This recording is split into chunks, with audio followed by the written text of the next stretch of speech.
Mr. Chairman, good evening, members. I'm Chris Wallace, President of the Texas Association of Business.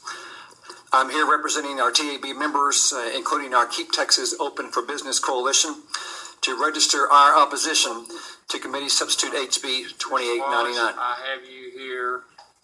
You're signed up representing Texas Association of Business, and that's it.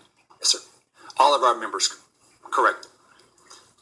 As you know, TAB advocates on behalf of more than 4,000 large and small businesses, which collectively represent 2.5 million employees in Texas, as well as over 200 local chamber partners. Our priorities for this session, approved by our board, include opposing discriminatory type legislation that negatively impacts economic development, business investment, workforce recruitment, and retention.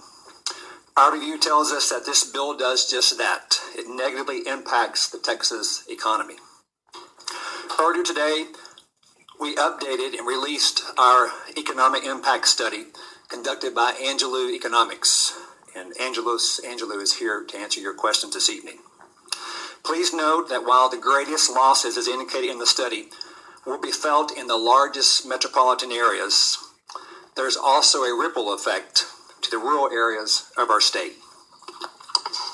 Many of our EDCs have reported that companies looking to move here have placed their plans on hold pending the outcome of this legislation. We also know that there are many both confirmed and threatened removals of many events, as you heard earlier in the testimony. At this time, verified losses per our economic development, our economic impact study update is $5.6 billion. Chief among our concerns with this legislation is that it nullifies existing local non-discrimination ordinances, which makes Texas attractive to local large employers whose employees expect and demand a discrimination-free environment in which to work and raise their families. It is also important to note that similar bills have already been rejected in 7 other states, including Kentucky and Arkansas, that witnessed both the real and reputational damage done to North Carolina, which, as you know, repealed that measure to try and reignite business investment in their own state. In closing, TAB requests that you reject efforts to go down a path that threatens future economic development and growth in Texas. We believe that discriminatory legislation of this type is risky business that Texas simply cannot afford. Thank you, Mr. Chairman, and members of the committee. I'll be happy to answer any questions that you may have. Mr. Wallace, do you have any specific suggestions to this bill author with respect to what he should be considering? Because I didn't hear that from you, and I'm kind of disappointed in that. We had some specific amendments earlier this week that we recommended. Actually, Mr. Jones laid out a couple of them. One was to allow the municipalities, the 5 that have NDOs on the books today, to keep those. Second is if future NDOs are requested, say an economic development project wants to move to their city and they want an NDO like the other 5 have, it must go for a vote by the citizens. Those are 2 that were proposed earlier this week. Yes, sir. Okay. And Mr. Wallace, I'd like for you to go back to yes, sir. Major employers and tell them that this committee is very disappointed that they're not here as a stakeholder, because they would have a profound effect if they came and gave us their position, either for or against, and not being here is a mistake, because whatever we do, we got to do it right. Absolutely. And they should be part of this. So I'm really disappointed in that. Very. All right. Yes. Sir Giddy. Yes, ma'am. Yes.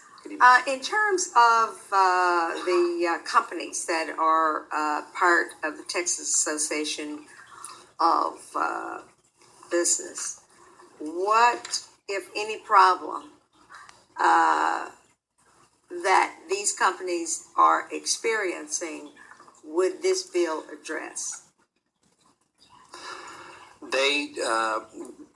Discrimination is bad for business. These companies, many of them have discrimination policies within their own company.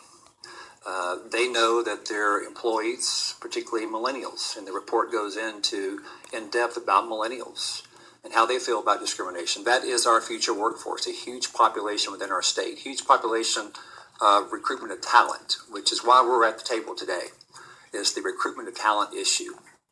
We do not want to tie the hands of Texas employers on their abilities to recruit talent. And these companies would like for their cities, their states, their school districts in which they move to represent the policies that they represent and that their employees are simply demanding. Okay, let me see if I can express that a little bit better.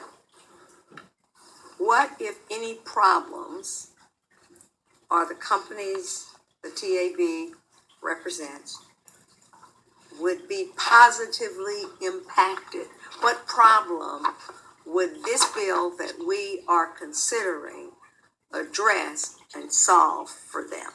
We don't think that there is a problem today. We think that this is simply a solution looking for a problem. Our fear is, Representative, that companies will not choose Texas in which to move. Companies will not choose Texas which to expand and to retain their employees. Again, why should we do anything to tie the hands of our employees? You know, I'll go back to the basic question that TAB has been asking from day one, is why do we want to proceed with legislation that is perceived to fix a problem that simply does not exist? To risk the Texas miracle, which we all worked so hard to create. That is the question that I'm going to continue to ask, because if I thought people were out there being harmed, my thinking would be different. But of all the people who have come to my office and called me, not only from my own home city, but from all around, they're not experiencing any problems that this bill solves. And generally, I think when we come up with a bill, we are trying to solve a particular problem or an issue that we're being faced with that is somehow affecting our, in this case, personal safety, that kind of thing. So just my question to you. Thanks. Thank you. Members, any other question? You got your homework. Yes, sir, Go Mr. back Chairman. to it. Understood.